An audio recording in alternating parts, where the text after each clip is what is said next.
My mom forgot to set a place for me at Thanksgiving. Said there weren't enough chairs. But my cousins plus one got a seat. I didn't argue. I just picked up the pie I brought and walked out. Then I canceled every streaming service and did what made them scream when they found out the next morning. My mother has a way of making everything about her. If she's hosting, you better believe the entire day will revolve around her comfort, her preferences, her image. I used to excuse it, telling myself she didn't mean to be selfish, that she just had a lot on her plate. But after years of watching her bend over backwards for certain people and barely glance at me, I realized it wasn't accidental. It was selective. She chooses who gets her attention, her energy, her care. And I've never been one of those people. I still showed up every holiday though. I brought food, helped clean up, chipped in for decorations she couldn't afford, and never once showed up empty-handed. This year was no different. I walked in carrying a pecan pie I'd baked that morning, already planning to help with the dishes before leaving. The dining room was set up like a magazine spread. The mismatched crystal glasses she brags about, the special plates she only uses twice a year, the linen napkins she makes me iron. There were name cards at every single place setting. Every single place except mine. I asked where I was supposed to sit. She didn't even pause while basting the turkey, just said there weren't enough chairs this year. Like that was the end of it. It might have been believable if I hadn't just counted 11 seats, exactly the same number as last year. Except now, one of those seats was taken by my cousin's brand new girlfriend, someone none of us had met before today. She was sitting there chatting like she'd been part of the family forever. It hit me in that moment. My own mother had made a choice. Given the option between me and a stranger, she picked the stranger. I glanced around the room, half expecting someone to notice, to say something. No one did. My dad was too busy carving ham. My younger sister was scrolling on her phone, probably waiting for someone to post a picture of her perfect Thanksgiving outfit. My cousin was pouring his girlfriend wine like she was royalty. I stood there with the pie in my hands, feeling like an intruder in my own family's house. There wasn't a scene. I didn't argue or demand a spot. I didn't give them the satisfaction of seeing me upset. I just walked over to the table, picked up the pie and headed for the door. Not one person stopped me. When I closed that door behind me, it wasn't just about leaving Thanksgiving early. It was about finally understanding exactly where I stood in this family, and what I was about to do next. I woke up the next morning with that same heavy knot in my chest. It wasn't sadness, not exactly. More like a sharp, steady reminder that I'd been foolish for so long. I kept telling myself my mom wasn't intentionally selfish, that she just didn't notice how she treated me differently. But now I knew better. She noticed. She chose. And I decided I was done paying for the privilege of being invisible. I made coffee, sat down at my laptop and started with the biggest cut. The mortgage payment. For years I'd been quietly covering it every month. Mom would call about how the bank was being difficult, or how they'd just come up short again. She always made it sound like the roof over their heads depended on me. I believed her. Not anymore. I canceled that payment first. Then I went down the list of every little luxury they never acknowledged I paid for. Netflix, Hulu, Disney+, HBO, Spotify. All gone. Not paused, not downgraded. Deleted. It wasn't an impulsive move. I sat there and thought about it. About the way I'd stood in that dining room holding my pie while a stranger filled my seat. About how nobody said anything. About how this wasn't a one-off moment. It was just the latest in a lifetime of moments where I came last. By the time I was done, I felt calmer than I had in years. I wasn't lashing out. I was correcting a mistake I'd been making for far too long. It didn't take long for the fallout to start. My sister texted first, asking why Netflix wasn't working. A few minutes later, my dad called saying Mom couldn't get her show to play. He wanted to know if I'd accidentally changed something. I told him it wasn't an accident. I'd canceled everything. And while we were on the subject, I wouldn't be paying the mortgage anymore either. I could have just stopped quietly, let them figure it out on their own. But I didn't want them thinking it was some oversight. I wanted them to know this was deliberate. That it came directly from me. He went quiet for a while before asking why. I didn't give a long explanation. I just said last night had made it clear exactly where I stood in this family, and I wasn't going to keep spending my money to stay in that position. By lunchtime, the messages were rolling in. Mom guilting me about abandoning them, Dad trying to bargain, my sister chiming in about how I was overreacting. Every one of them missed the point. This wasn't about the TV shows or the bills. This was about years of being pushed aside only to be pulled back in when they needed something. For the first time, I wasn't stepping back in. And something told me they weren't going to take that quietly. By the second morning after Thanksgiving, I knew they weren't done. The first wave of guilt and bargaining hadn't worked, so it was time for my mom to pull out her favorite tactic. Sending in Emily. Emily has always been the golden child. She didn't earn it. He didn't have to. From the day she was born, Mom treated her like the sun the rest of us were supposed to orbit. If she forgot to pay a bill, there was an excuse ready. If she blew through money, there was sympathy and reassurance. And if I so much as hinted that things felt uneven, Mom would look at me like I was jealous, bitter, or both. So when Emily's name popped up on my phone, I already knew this wasn't a social call. She started soft, asking if I was okay after leaving Thanksgiving. I could hear the fake concern in her voice, the kind where she's pretending to check on me but is really just gathering information for Mom. I told her I was fine. That was all she needed to pivot into the real reason she called. According to her, Mom was really hurt about the way I left. Dad was under a ton of stress now that the mortgage payment was gone. And apparently my canceling the streaming services was punishing everyone over something small. That was the word she used, small. I let her talk because I knew there was more. And there was. She said I was putting the whole family at risk by refusing to help, and that she hoped I realized how selfish that looked. She spoke like I was an outsider, some distant relative cutting ties out of spite, not the person who had been bailing them out for years. I reminded her, slowly so there was no misunderstanding, that those responsibilities had never been mine. I stepped in out of kindness. I stayed in because I didn't want to see them lose their home. But at no point was I obligated. She didn't like that answer. Her voice got sharper as she accused me of blowing up over a seating mix-up. That's what they were calling it now. A mix-up. I told her it's not a mix-up when there's enough room for a stranger but not for me. That's a choice. And it's one you remember. She went quiet for a moment and then she delivered the line I knew she'd been sent to say. Mom had been crying all morning. She said it slowly as if each word was supposed to land like a weight on my chest. And then she asked if I was happy now. It was exactly my mother's style. Not an apology, not even a real conversation. Just an emotional grenade tossed into my lap. I didn't take the bait. I told her I'd made my decision, and nothing about this conversation had changed that. Then I ended the call before she could try another angle. I sat there for a while after, letting the silence settle. I knew my mother well enough to understand this wasn't the end. If Emily couldn't guilt me into reversing my decision, Mom would try something bigger, louder, and harder to ignore. And when she did, it wouldn't just be aimed at me, it would be staged for an audience. It didn't take long for the next move. By Saturday morning, I got a group text from my aunt inviting everyone over for a casual afternoon get-together. Normally, I would have skipped it without a second thought, but something in my gut told me this wasn't just about coffee and catching up. If Mom wanted a stage, she was going to get one, and I was going to be in the front row to watch. When I walked in, I could feel it instantly. The energy shifted. Conversations dipped mid-sentence, eyes darted away.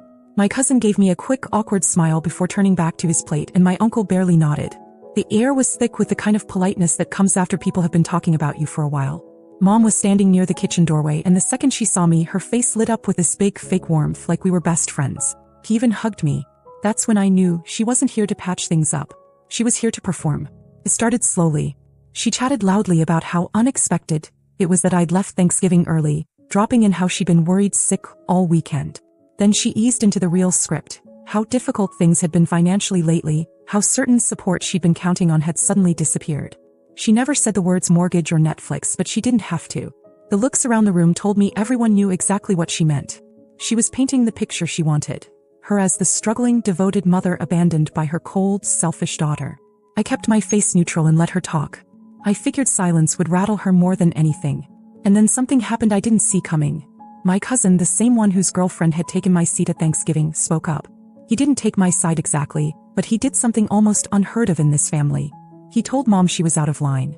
He said it wasn't right to talk about money like that in front of everyone, that it made things uncomfortable. The room froze. My aunt suddenly found something fascinating in her drink, and even Emily, who was sitting across from me, glanced up like she hadn't been expecting that either. Mom tried to laugh it off, making some comment about just sharing with family, but I could see her grip on the situation slipping. That's when I decided to take my turn. I didn't raise my voice. I didn't get dramatic.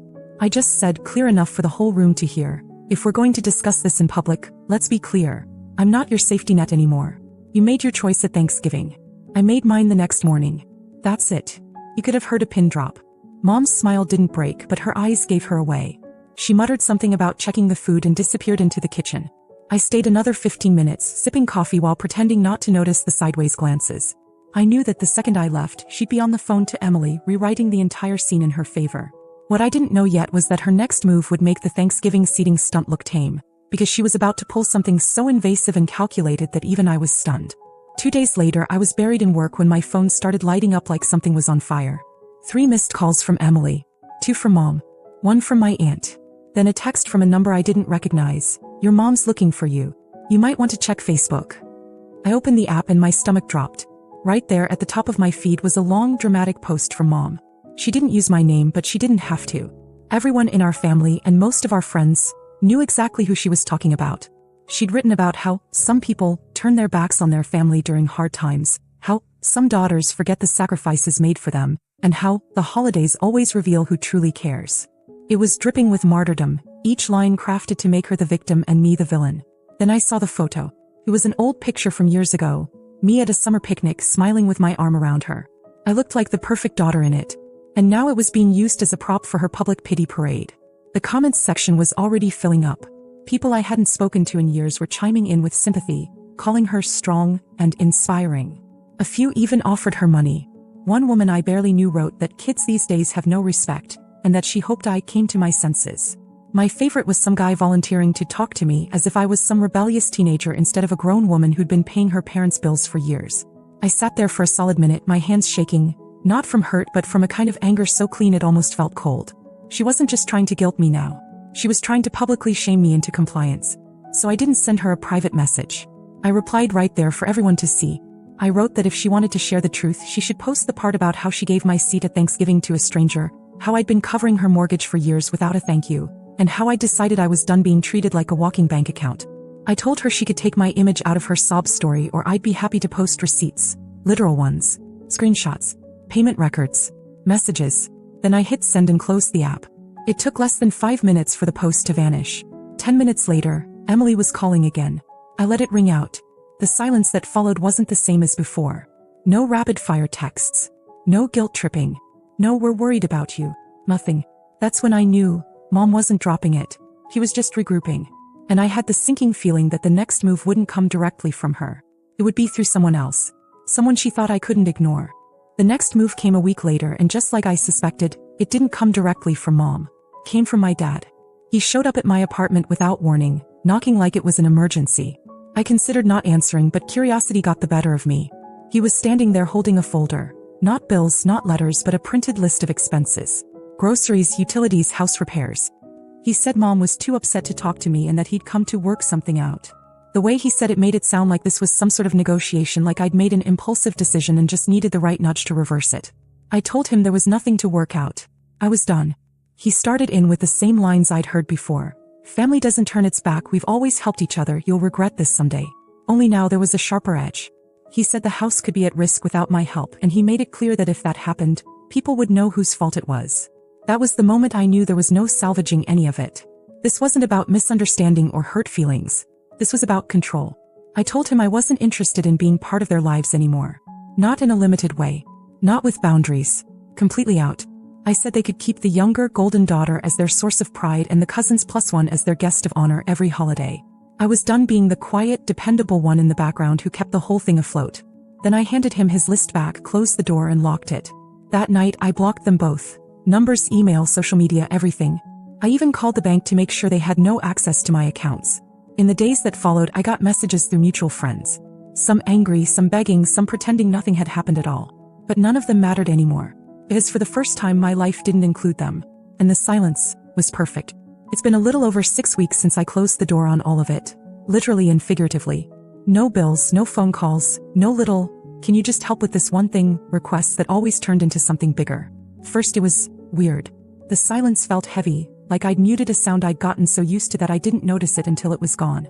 But after a few days that silence started to feel clean. Peaceful. I'd assumed that would be it. They'd be angry for a while, tell their version of the story to anyone who would listen and eventually stop. And for a while it seemed like that's what was happening. Then last week happened. A mutual friend, someone who's always been neutral, sent me a message out of the blue. She said my parents had contacted her directly, asking questions about me. It wasn't small talk. It was very specific. Where I was working now, who I'd been spending time with, whether I was serious about anyone. It didn't feel like curiosity. It felt like reconnaissance. My first reaction was irritation, but underneath that was something colder. The realization that they're still trying to keep a thread tied to me. Not openly, not through direct contact, but quietly. It's like they can't stand the fact that I've stayed gone, so they're circling around, hoping to find an opening. It made me wonder if they're looking for something to use against me, or if they're just desperate for a way back in without having to admit they were wrong. Either way, it only confirmed that I made the right decision. Aside from that, life has been calm. I've been able to focus on work without my phone buzzing with mini crises. I've spent time with friends who actually want me around, not because they need something from me but because they like my company. I celebrated my own version of the holidays. No assigned seating, no strangers taking my spot, no pretending. So far this is where it ends. I don't know if there will be another chapter. Maybe they'll eventually let it go. Maybe they're just regrouping for whatever their next move is. I've learned not to assume either way. If something new happens, I'll be back here to tell you exactly how it went down. For now, I just want to say thank you to everyone who's read, commented, and sent me messages over the last few weeks. Your support hasn't just made me feel less alone. It's made it easier to stay firm when part of me wanted to cave. And no matter what happens next, I know one thing for sure. There's no going back.